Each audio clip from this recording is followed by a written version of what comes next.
Bhagavate Vasudevaya. Om Namo Bhagavate Vasudevaya. Om Namo Bhagavate Vasudevaya.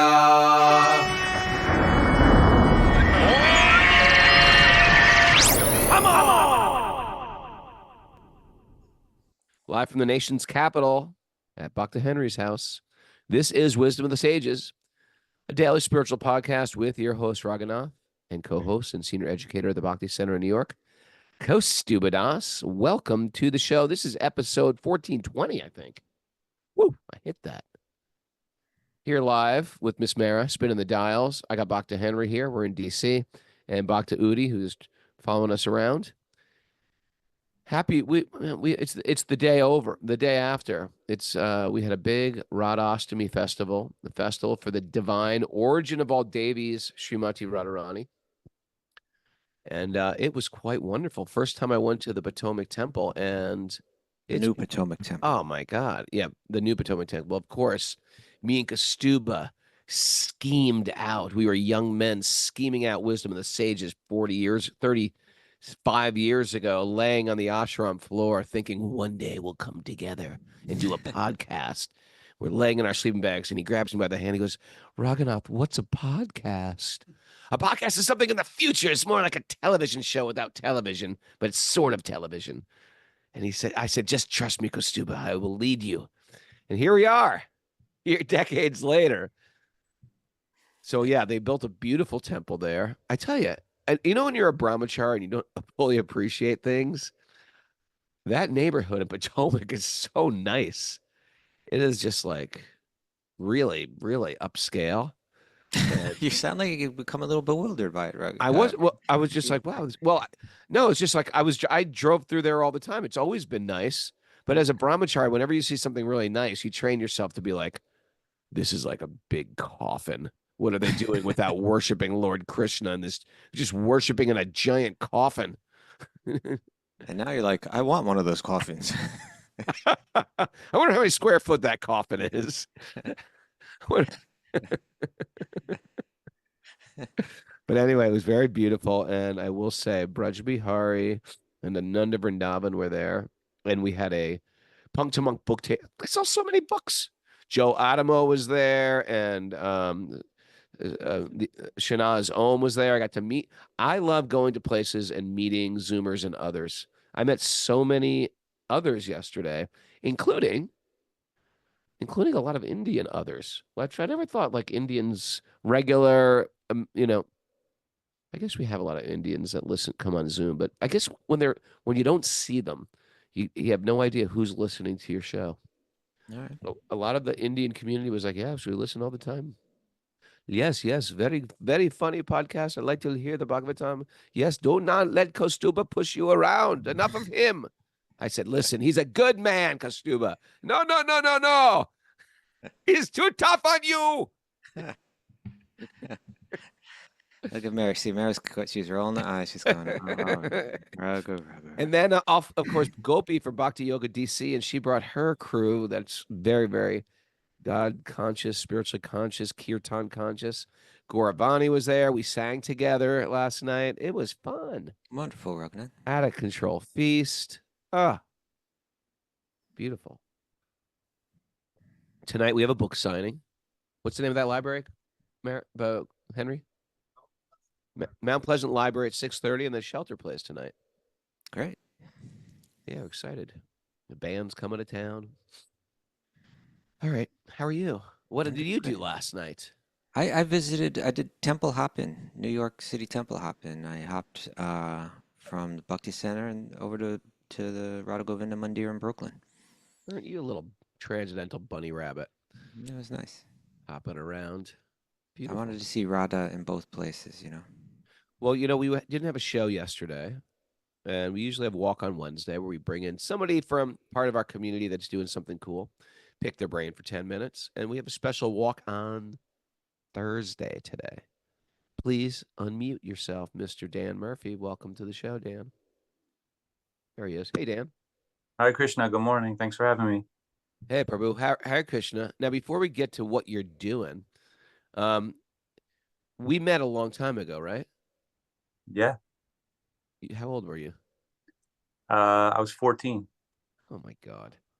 I was 14 years old. Now I'm And 48. you're 48 now. Wow. So, interesting. One of the shows, one of the podcast episode, we were talking about a Sava retreat at the farm, and I said, "Hey, we got to paint this house. I don't even know how to paint." We're talking about painting Super Soul. So our good friend Aura Vessel John Burke reached out to me on private messages. He said, "Hey, I'm a painter. I listen to the podcast. Love to come out and help."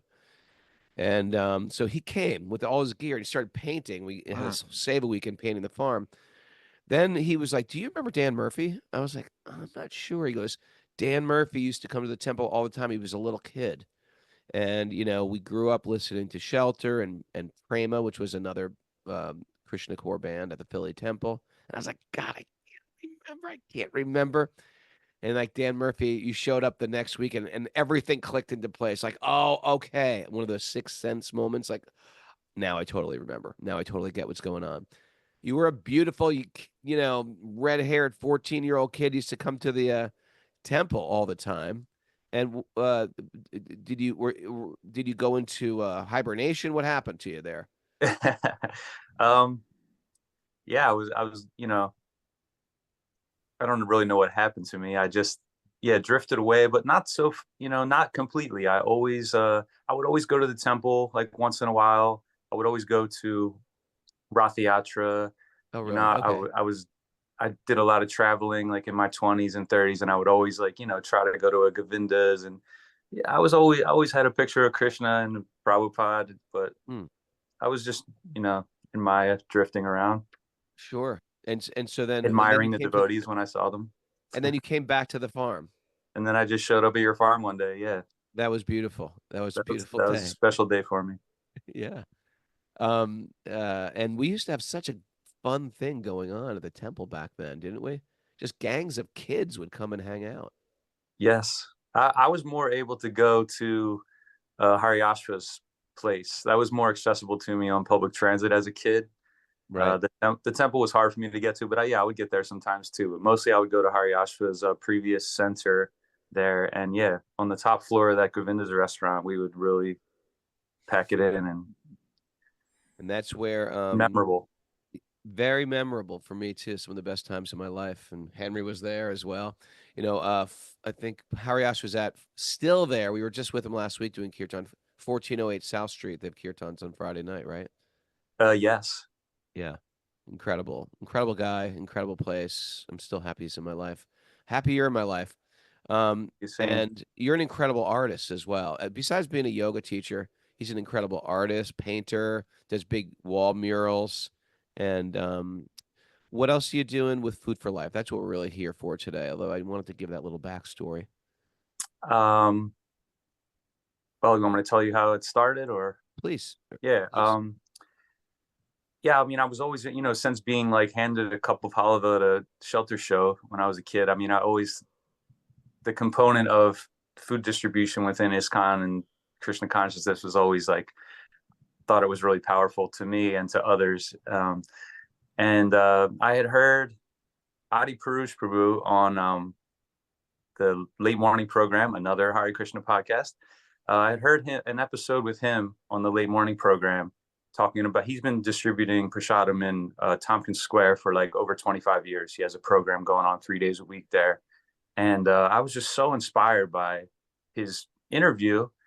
And I think later that day, even or a couple of days later, I was at the Sunday feast at the Philly Temple with DCW, another, Zoomer, He's a daily Mercedes Zoomer, guy. good friend of who's become a good friend of mine since he moved to Philadelphia. And he said, how was your week or something like that? And I said, I had my mind blown by this podcast. I have to get into prasadam distribution. This, it wasn't going on at our temple. And I just was like, this is what I want to do.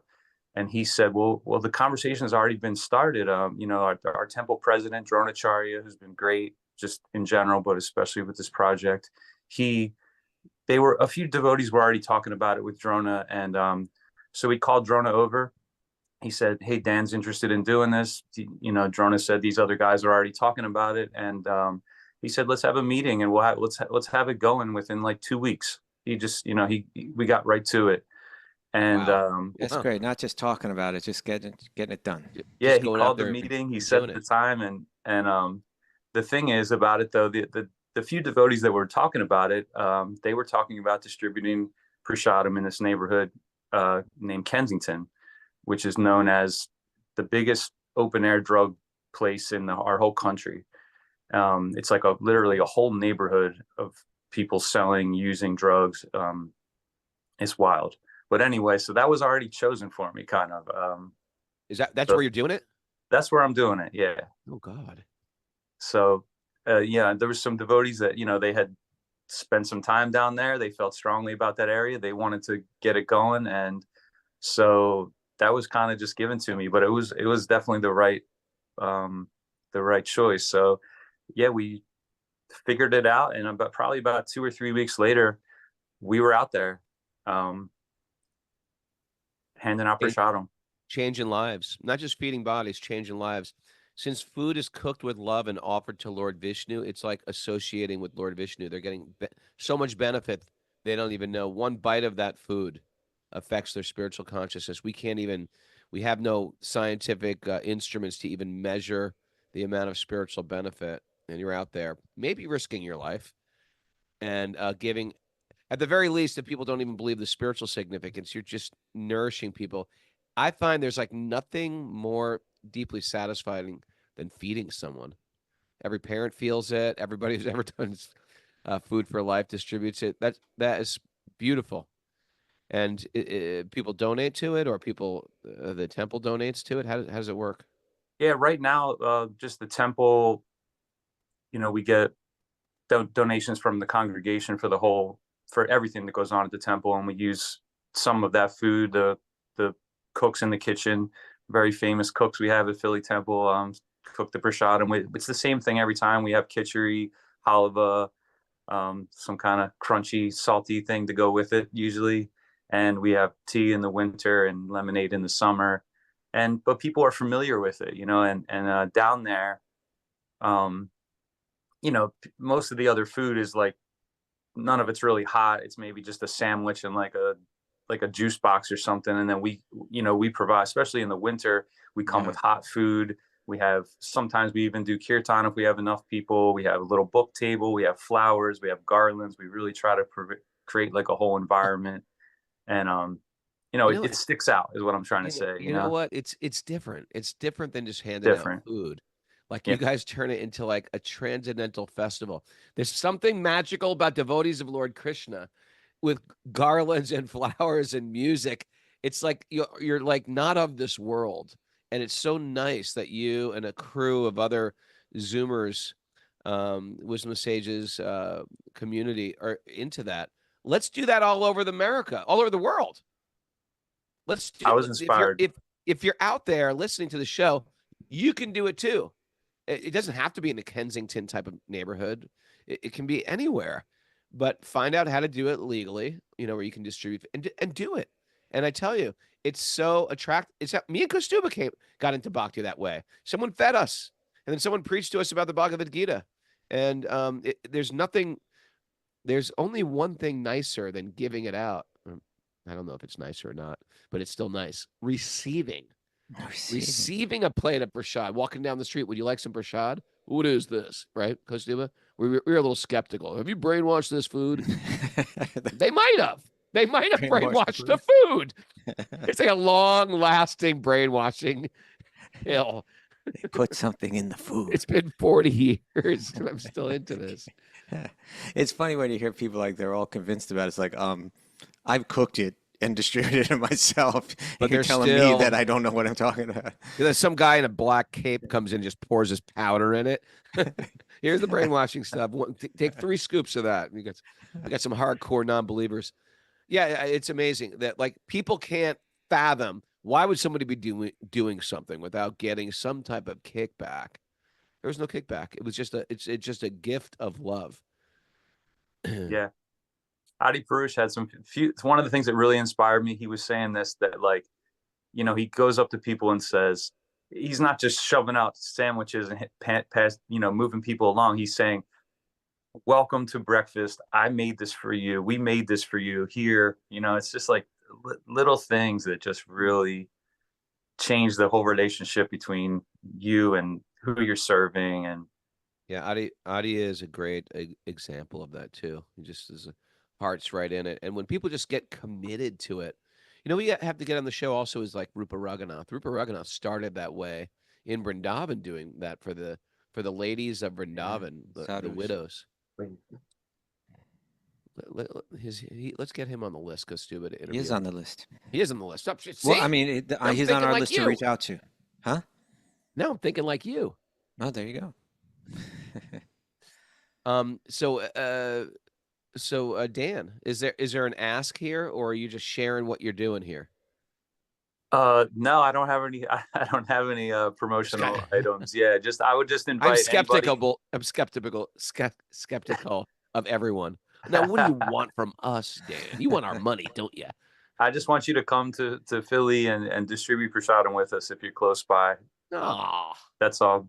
That's Get nice. inspired and do it in your own place. Right, it's like Kensington. I don't know.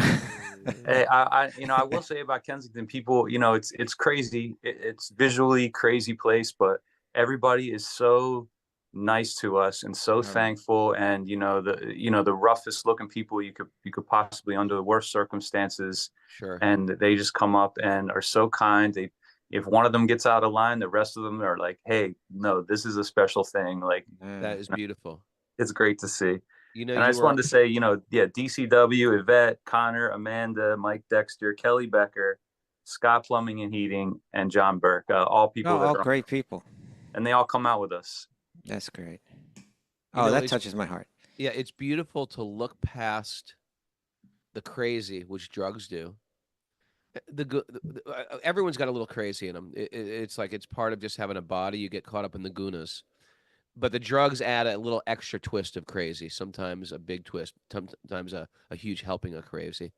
And to look past that and say, you know what, there's a spirit soul there. It's so easy just to walk by and just say, ick.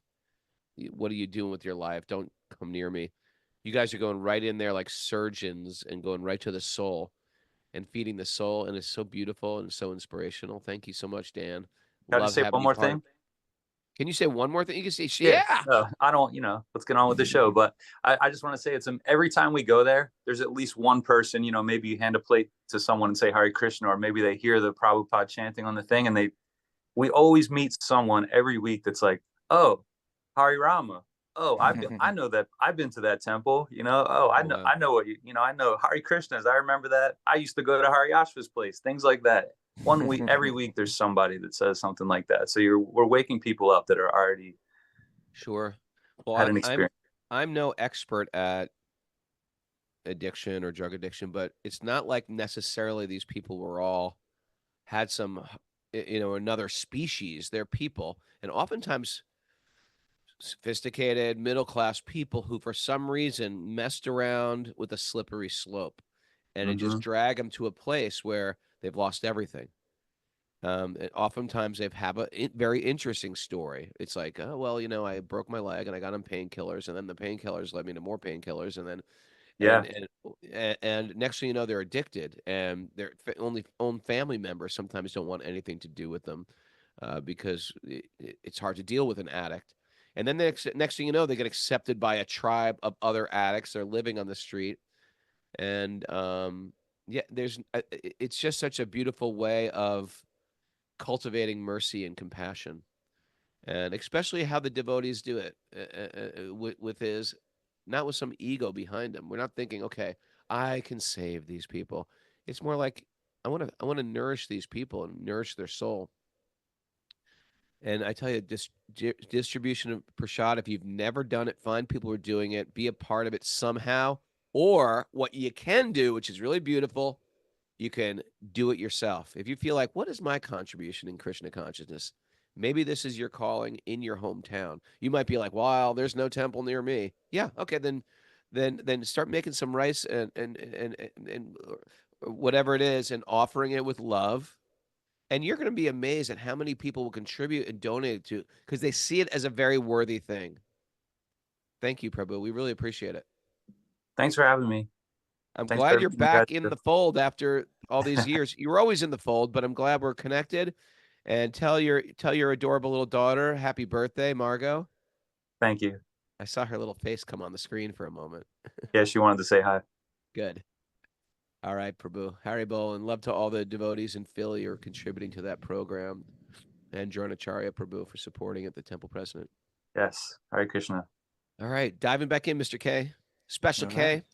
Narayanam namaskrityanaram chaivanarottamam devim saraswatim vyasam tato jayam mudirayat. Before we sign Srimad Bhagavatam, which is our very means of conquest, one should offer respectful obeisances to the Supreme Lord, Narayan, unto Narayan Rishi, the supermost human being, unto Mother Saraswati, the goddess of learning, and to Srila Vyasadeva, the author. Nasta prayesha badreshu nityam bhagavat sevaya bhagavati uttama shloke bhaktir bhavati naishtaki, by regular attendance in classes in the Bhagavatam, and by rendering service to the pure devotees. All that is troublesome to the heart will become eradicated, and loving service to the Supreme Lord, who is praised with transcendental songs, will be established as an irrevocable fact. Om Jnana Tamarandasya Jnananjana Shalakaya Chakshurun Maditam Nena Tasmai Shri Gurave Namaha. I was born in the darkness of ignorance, and my teachers are opening my eyes with the torchlight of knowledge. I offer my obeisances at their lotus feet. Reading from the Srimad Bhagavatam, Canto 8, Chapter 1, Text 9. We're Yeah, beginning. let's go back to 8 for a second. Let's go back to 8. That's what I meant, Text 8. Well, we did 8, but Going back a little. going back. That basement that you're in there, Raghunath, it looks like the place where you go for the initiation into the secret society. Yeah, I think Henry might be part of some of those old school secret got all those societies. All those Are you a pictures. Mason, Henry? People- He's like, I'm not allowed to say. But it does look like that. Some kind of lodge down there. It's got the underground lodge. It's got the pine walls. Yeah. I like it. It's charming. All right. So okay, we started a new chapter. This is the first New chapter, new canto, yeah. new canto, first chapter of the 8th canto, and it opens up with Maharaj Pariksit, the questioner of the Srimad Bhagavatam, asking Shukadeva Goswami, the speaker of the Bhagavatam, asking him, saying, over these past cantos, 3rd, 4th, 5th, 6th, 7th, you were describing these dynasties, these different people, kings that had appeared in dynasties and relationships that they had with others, all coming down from Swayambhuva Manu, who's a universal ruler for different time periods. And he's saying, can you tell me about the other Manus and what they did and what happened in their time periods? And so what we'll be hearing in future cantos will, be connected to that question. But kind of before we get there, we're going to hear a little bit more about the Manu that they've been talking about, Swayambhuva Manu, the first Manu in the day of Brahma. And it's just interesting, the description of him, because we're hearing about this incredibly powerful person, right? Like, I mean, practically you don't get more powerful in the universe. He's got opulence, he's got power, he's got fame, he's got all of that kind of stuff. But somehow he's walking away from it, and he's going off to the river. He and his wife have gone together there. And he's standing on one leg, and you could say he's meditating. He's meditating by saying different prayers. And you could say he's really like contemplating, like universal truths. And it's kind of a recipe that's provided here, right? It's like a recipe for like dispelling the clouds that illusion us, that prevent us from seeing the truth in life, and a recipe for how to live in this world without becoming bound by its laws of action and reaction. He's even though he's very powerful, he's standing on one leg, and he's meditating that there is a being behind everything that's going on, that I just play the smallest part in this. And this being, everything is his energy, everything is his design. His awareness is spread throughout this entire he wants to contemplate it. And there's this combination of austerity and knowledge contemplation together that makes it potent, that makes it strong. Why stand on one leg? What's the point here? Yeah, you yeah, know. I was about to go there. I was about to go there. Sort of like we've seen these people in India. They hold their arm up. They just hold their arm up like they're asking a question Yeah. forever. It's like, Yeah, or they're standing on one leg like in tree pose. You know, if you go to an Iyengar yoga class, it's sort of like exactly precisionally timed how long you stay on one leg and then switch it. You got to be completely even on the other side. This isn't about physical therapy. This is no, some peculiar, you do yoga asanas for some peculiar result to please the gods. or Like, what peculiar do they or get out of particular. that? Like, why would the gods want that? Like, Well, what's the point of that, Kostua? How do you see it? well, there we do hear about that. Like, in other words, we do hear about just through austerity gaining boons, gaining powers through austerity. But like, if you go to the Yoga Sutras, it doesn't speak of them exactly that way. It's like, if you get to the second chapter of the Yoga Sutras, it opens up with that sutra, Tapasvadhyaya Ishvara Pranidhani Kriya-yoga. That here's a way, it was saying that we discussed this yoga that involves incredibly deep stillness of mind and entering into states of trance. And that's a pretty elusive state. It's very difficult to get there. But then he says, but there's another yoga, we'll call it Kriya-yoga, which is commonly like translated into like a yoga of action, a yoga of engagement, not just contemplation, but where you can engage yourself. And it says that it consists of three different elements: tapas, meaning austerity; svadhyaya, self-study; and ishvara pranidhan, like giving yourself entirely to God. You combine these three, and you have a powerful transformative practice. And the different great writers, great commentators on the Yoga Sutras speak about, the value of this tapas, the value of the austerity.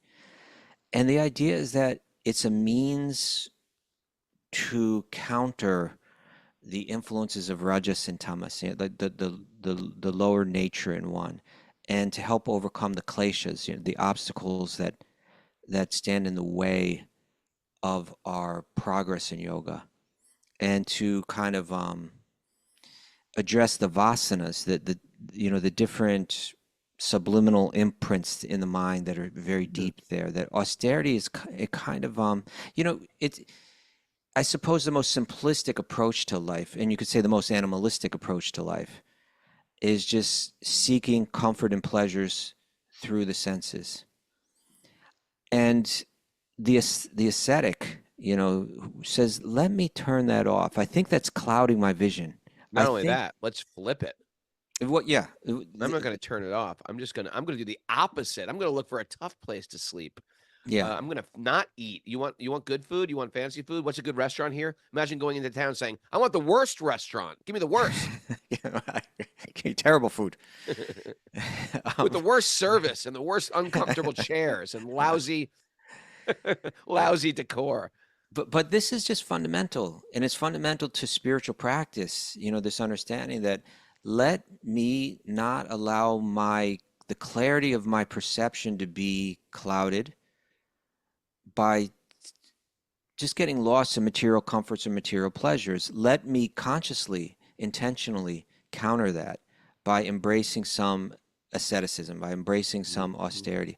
There's in some of those commentaries in the Yoga Sutras, they mention, like, Ramananda Saraswati considers self-discipline or this austerity to consist of celibacy, service to the guru, speaking truthfully, gravity, silence, the performance of appropriate duty, tolerance of extremes, and controlled food intake. Right. This is kind of standard yogic understanding of, right. Hari Harananda states that it entails renouncing all sensual actions that bring only momentary pleasure. These were great commentators on the Yoga Sutras. And then Shankara says, he stresses that yoga does not bear fruit for one who does not practice austerity. That is, for one who is too fond of the body Huh. considering it to be one's very self, and Mm. overly inclined to avoid discomfort. We get, especially the more comfortable your world gets, the more you get inclined to be intolerant to discomfort. He says the mind has been addicted to sense objects since time immemorial, back further than we could ever remember. He continues, and it is caught up by them. The mind has been addicted to sense objects since time immemorial and is caught up by them like a fish in a net. This primordial propensity cannot be destroyed without tapas or austerity. That's not quite our bhakti philosophy, but certainly we appreciate austerity and see its value, right? We would say Sure. bhakti can overcome everything. We can see the complications with indulgence. Yeah, We can see, and it will divert us from bhakti path. You can't have too much indulgence and still feel connected because you're identifying more with yourself as a sensual being. But when you use your senses to serve God, then we went to a beautiful temple last night. There was incredibly delicious food. We had beautiful kirtan. Everyone was dressed very beautifully. It was a very sensual experience. We're not there sitting on a wooden board in a loincloth. It was like a very sensual, beautiful experience. But it wasn't for our senses. It was just to serve God's. That was the focus. God was on the main stage. Radharani was on the main stage last night. It's slightly different than every other practice of the yoga system. And sure. yeah, and that's why maybe people don't get it necessarily. But at the same time, within that context, there's always like where these austerities commonly aim at are these most kind of fundamental comforts or pleasures in life: sleeping, eating, sex, right? It's like there's these yogic regulations. They're generally trying to regulate these most natural, but in a sense, animalistic kind of, urges that we have. That if we don't consider them, and not necessarily cut them off entirely, but consider them carefully. Consider the potential that they have to distract us from moving forward in life, from self-transformation, from allowing us to break cycles of depression and boredom and Sure. suffering, then we're not approaching it in a wise way. Yeah, you want to own your sexuality. You don't want your sexuality to own you. Yeah, You want to own your dietary choices. You don't want your dietary your tongue choices to to own you, right? drag you around. Yeah, So it is. It's noticing these passions or these urges, so to speak, or these necessities, so-called. They're not so-called. They're actually bodily necessities. But at the same time, you want to put some parameters. You want to put up some guardrails. You want to stay color within the lines, so to speak. Once you start going coloring out of the lines, your whole life becomes a whole mess. yeah. And so this is seen across the different world spiritual traditions. If they're authentic, if they're telling you, no, don't control yourself in any way, go run wild, that's not an authentic spiritual path. Yeah, that's a little Even if Osho. if it's a little disguised Wait. as one. It's sort of like a little Osho-y. And I brought a nugget for today, actually. This is from Ali Abi Talib. Oh, Ali. Yes, who was the cousin and son-in-law of the Islamic prophet Muhammad. Wait a second. What? Oh, okay. This isn't Guru Nanak one. Okay. No, it's not the Guru He's Nanak the one. son, the cousin-in-law of Muhammad. No, the cousin and son-in-law. The cousin and son-in-law? Yeah, not the son and cousin-in-law. Cousin and son-in-law. But he said this, and this is nice. I think this is really nice because, and I'll share why I think this is important for us to hear right now. With the with social, with the rise of social media, it comes with its good and bad, and part of the good of it is that a lot of wisdom is shared through it. Sure. A lot of people like to post, here's a quote from someone, here's, Yeah. but that can also it can become like,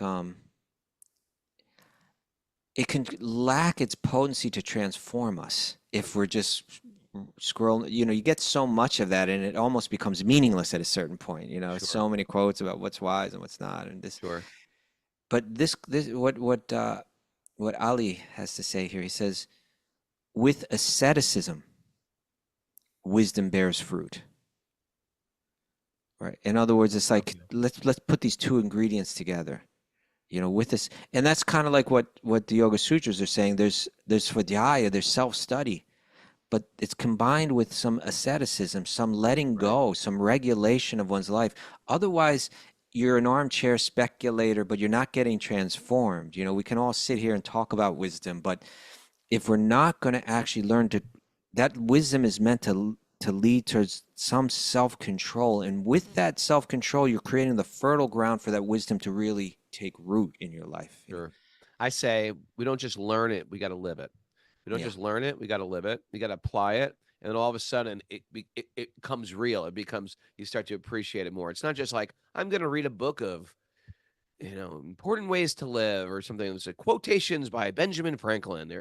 You got to apply that stuff to your life, or else it just remains knowledge.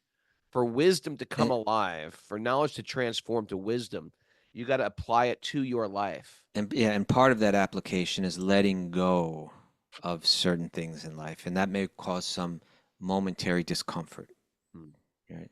And then the wise person actually learns to live in that, and they're actually not uncomfortable at all. They're kind of. What? That's why it's nice to have living teachers in your life, people that you trust, people that don't have some motivation to control you or manipulate you. They actually just care about you, and they want to see you advance in bhakti, because there's a lot of things and you humbly approach and say, okay, what do you think of this? How should I engage? And they give you some instruction. You're like, well, I don't want to do that, but you do it anyway. You do it anyway, and the benefit you get from doing what you don't want to do anyway is the first thing is you go against the mind's passions and desires. It's one of the first steps of. I'm in control. The mind's not in control anymore. Yeah, mine's not in control. Now I'm asking someone to imply their own types of guardrails on me and my wacky desires.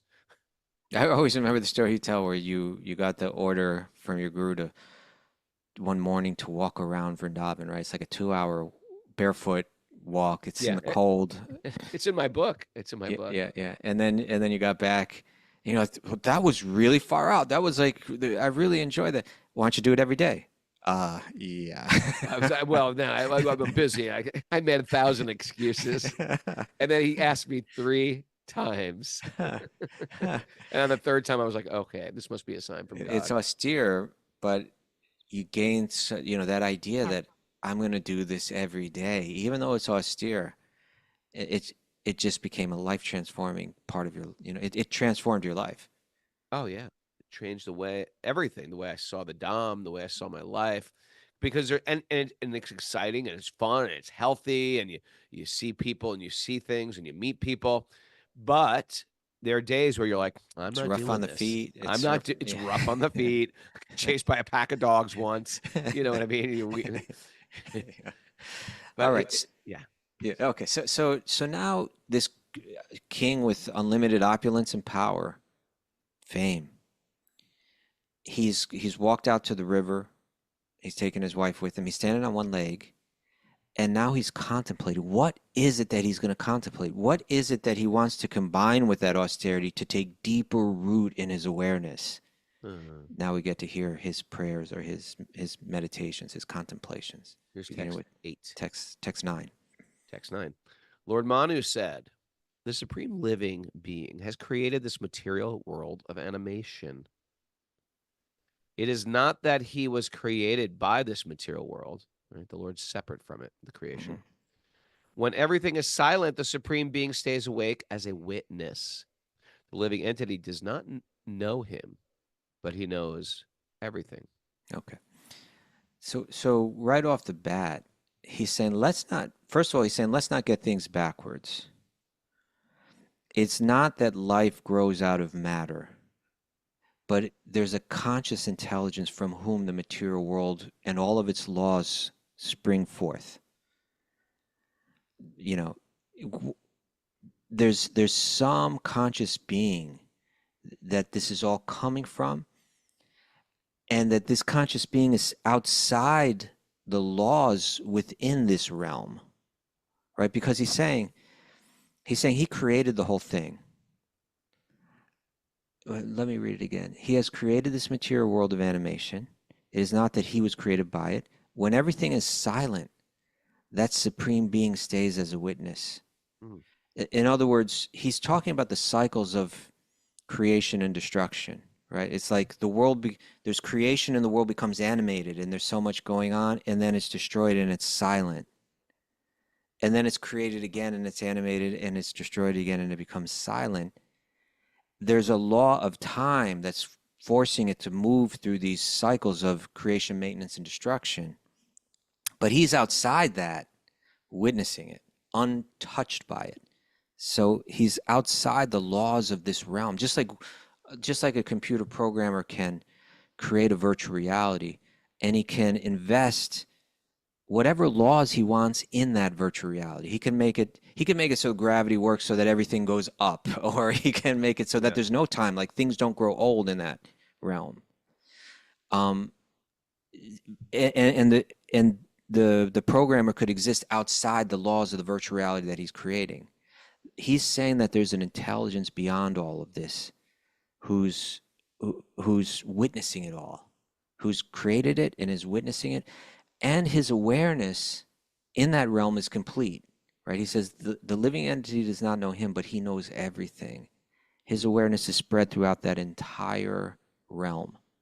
He's sitting there standing on one leg meditating on this. I'm not the big power guy. I'm not the controller here. There's someone else, and I want to move through this world with awareness of him at every moment. All right, text 10. Within this universe, the Supreme Personality of Godhead, in his super soul feature, is present everywhere, wherever there are animate or inanimate beings. Because he's not just like in every living being. He's in every piece of particle, every atom. Yeah. Therefore, one should accept only that which is allotted to him. One should not desire to infringe on the property of others. Does that sound familiar to you? Ishopanishad? Yeah. It's actually, except for two. Minimize. Yeah, except for two words, this is the exact same verse that's found in the Ishopanishad. Isavashamidam sarvam yatkincha jagatyam jagat. That everything animate or inanimate that is within this universe is controlled and owned by the Lord. One should therefore accept only those things necessary for himself, which are set aside as his quota, and one should not accept other things, knowing well to whom they belong. And the verse after that in the Ishopanishad says, one may aspire to live for hundreds of years if he continuously goes on working in that way, for that sort of work will not bind him to the law of karma. There is no alternative to this way for man. Right? So this universal ruler is saying, this isn't my property, right? This world that apparently I have so much control of in my kingdom, what to speak of my palace and all of my property. This being that's behind everything and whose awareness is present everywhere, this is all his. And I should move through it very conscious of that. Just like you're in Henry's home right now, you're a little conscious that, like, I don't just walk into the refrigerator and take whatever I want, and I don't go into the garage and start driving his car. Do you? Okay. I put on his clothes. Because he doesn't even know it, but when he goes to bed, I try on all his clothes. You're wearing his pajamas with like the monogram. Slippers on. Yeah, what is that HS monogram on your T-shirt? But this is such an important point. Prabhupada has a lot of interesting things to say in the commentary. We can read through some of them. Well, by the way, it is an incredible point. This concept of ownership, and we're really into it. We really think we own everything. Yeah. And it's only a matter of time before material nature sort of like takes it away. I mean, when I knew Henry, for example, You lived in this very massive house. Now this house is a little smaller. And I was like, oh, here's some of your artwork. Here's some of your pictures. But I know there was much more, right? You had to pare down. And if you don't pare down, guess what? Material nature pares down for you. You downsize, or sometimes you lose it in a fire, in a flood, in a hurricane. Sometimes we lose it just, because we're downsizing. We're getting older, we're downsizing. Of course, there's death that we lose everything. But that clinginess to stuff, because we think the stuff is our identity. And very often we get to this point where, like, I don't need anything. I don't need any of this stuff. And we almost get sick of our own stuff, even valuable stuff. People are just like, I'm over this. I'm over that. I'm over this. What do I need anyway? Sometimes they get that realization. But it's like at the heart of materialism is I possess this. And material nature in service of the Lord is going to start to take away your stuff. Not only your stuff that you identify with as your home, your house, your vehicle, your properties, starts to take away your very body, starts to take away your strength. Even that's starts not to take yours. away your beauty, starts to take away. And that's not the time to get bitter at God. That's the time to imbibe what we're talking about, imbibe this information and become wise. What you're sharing, Raghunath, and what he's meditating on, it's interesting that he started speaking a verse that's there in the Upanishads, right? But this is before Vyasa wrote down the Upanishads, right?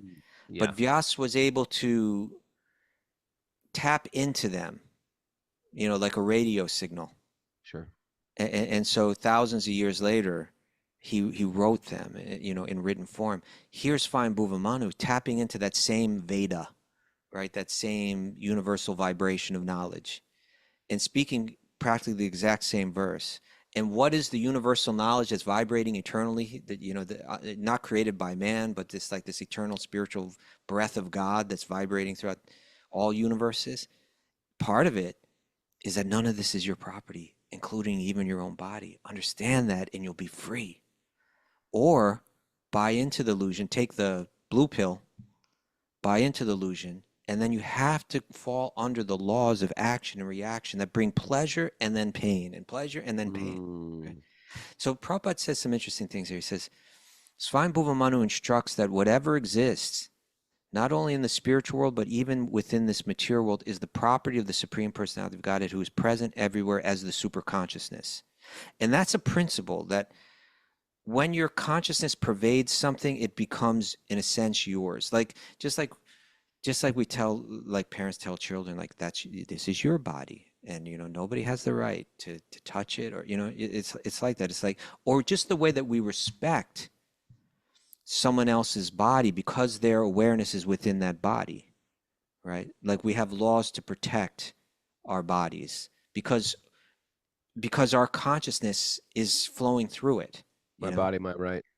In a sense, it's like that. In a sense, we do recognize that. Naturally, we recognize that because your body affects you in such a real and tangible way that we call that body yours. And you have some independence in terms of how you deal with it. What Swayam Bhuva Manu is saying is that this universe is the body of God. Why? Because his consciousness has permeated the whole thing. Just as our consciousness permeates our body, and therefore it's our body, in a sense. His consciousness permeates our body too, so ultimately it's his body. But in a sense, it's our body. Pretty amazing. This whole universe is his, because his conscious, and therefore we need to be aware of that and sensitive to that, and how we relate to the things of this world, that none of it is ours, really. And how do we use the things of this world? How do we use our body? We're meant to use using it for in the the service of the owner. Lord Vishnu? Yeah. Or are we trying to rebel and say, no, I'm going to use this body for whatever I want to use it for? It's not even yours. It's not yours. So he continues. Prabhupada continues. He says, we should not think that we are independent. Rather, we should understand that we are allotted a certain portion of the total property of the Supreme Lord. It's a different way of thinking. All right? Different way of thinking. He says, this understanding will lead to perfect communism. Communists think in terms of their own nations, but the spiritual communism instructed here is not only nationwide but universal. Nothing belongs to any nation or any individual person. Everything belongs to the Supreme Personality of Godhead. So communists say it all belongs to the people. Right. Except the one guy who's leading and he's rich. He kind of It he's- never works out that way. Nice it never try, works out. communist. Well, that's the thing.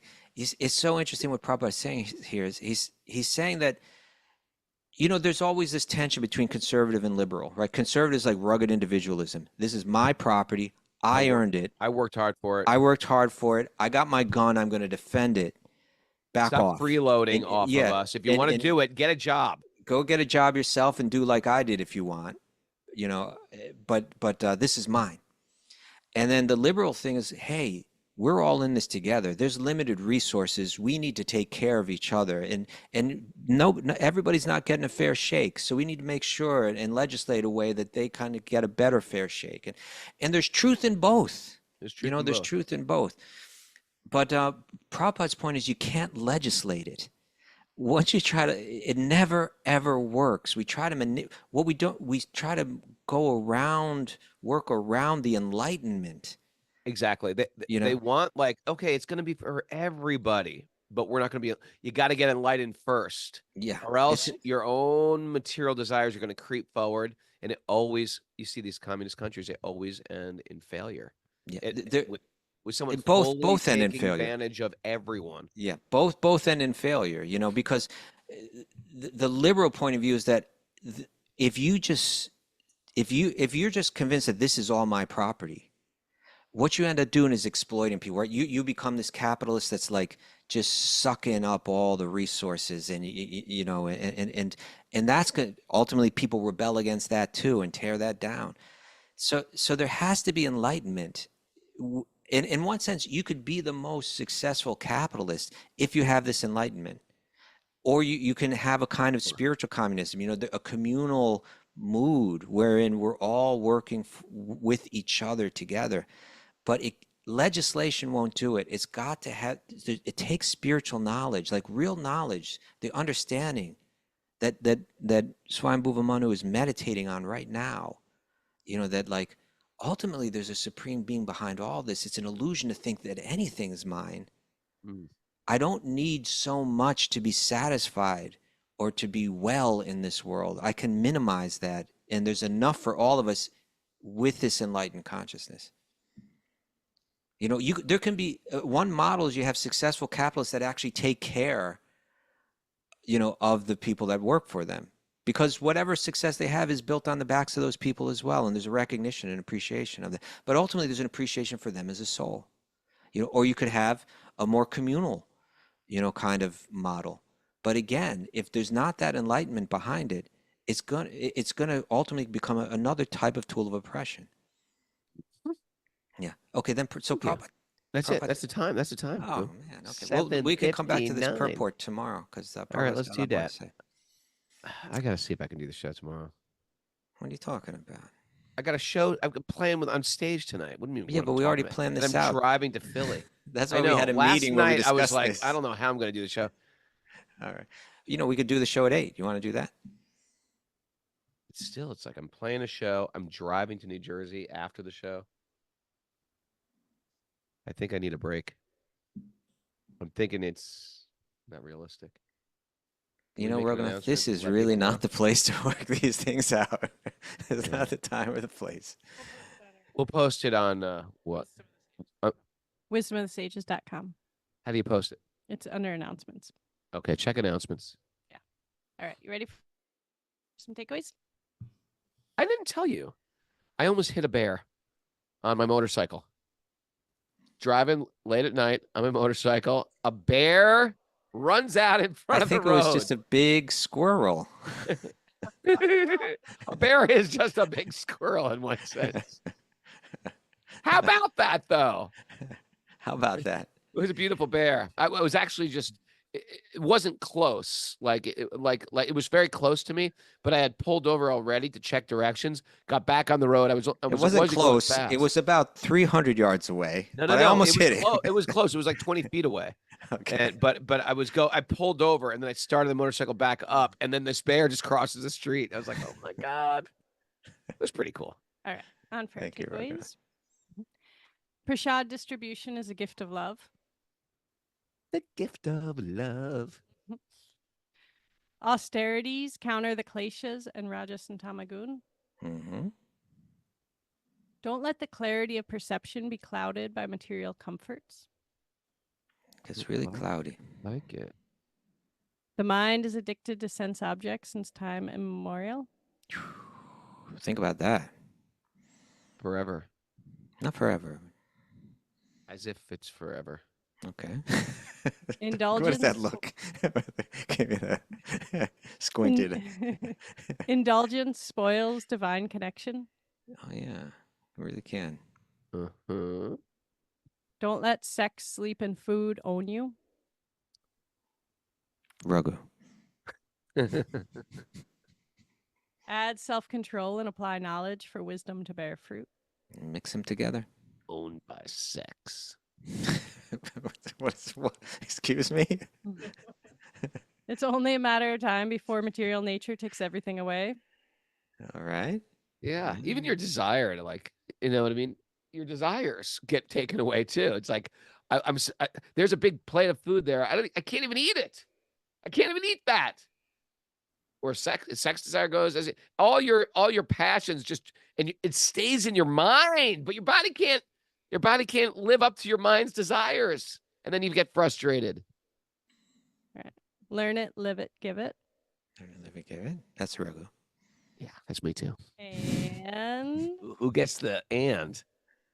a bear is really just a big squirrel. Oh, Kastuba got it. Thanks everybody for joining us. Wisdom Sages Retreat coming up everywhere. We got one in America, Columbus Day weekend. Go to wisdomsages.com. We got one in India, going to pilgrimage. Go to raghunath.yoga or wisdomsages.com. We got one in India again in January, our wisdom training. Go to wisdomsages.com. Find out all the interesting retreats. You can hang with us all. Do the things that we love to do. Hear, chant, dance, sing, hang out. Beautiful places with beautiful people doing beautiful things. Oh, wish me well tonight, Kastuba, on stage, rocking out. I wish you well. Shelter. Guess Be well. what?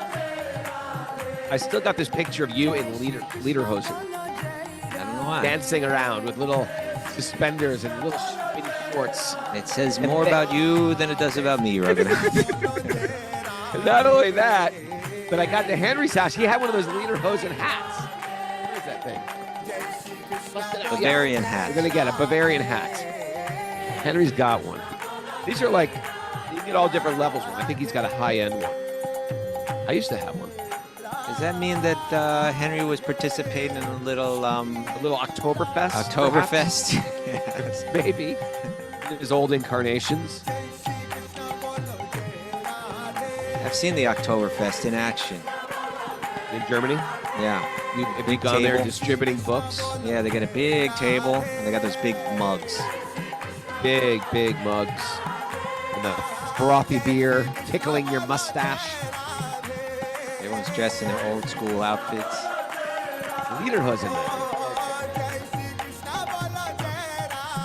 Put it on.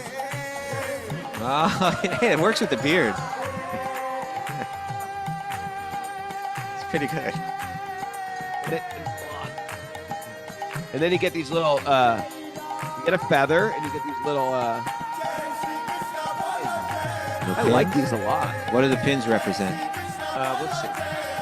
We got a pin for, I think, Interlaken, Switzerland, Austria, some other. Different places? Appenzell, Leipzig? Schnell, Hogan. Yeah, Come here, Henry. Let's talk about this. I got that hat when I was 13 years old, traveling with my father in Switzerland in the 1970s, and I thought it was really cool. And I'd pick up those little pins. It was the bomb. Did you ever go to an Oktoberfest? Not at all. No. And it was a totally innocent hat. Did you have full-on lederhosen? I bet you did. Never. No. Come on, just tell us. It's okay. No, not at all. Okay, that was traveling around with Dad around Switzerland. Just you and Dad? Just me and Dad for 3 weeks. Yeah. How sweet. Nice father and son trip. Yeah, absolutely. He was a great father. He spent so much time with me. He loved me so much. He taught me so many things. That's why you're so balanced and mature. Due to your association, brother, this man changed my life. I'm grateful to him. I didn't say it, Kostumi. He said it. Initiate him into the secret society down there in that Can I get into your secret societies? Okay, he's in. How do you become a Mason? Gabba Gabba, we accept you. Henry changed my life. All right, it's time to go, my friend. It is a beautiful day for a beautiful day. Let the magic continue to flow. You get the show. All right, Bo.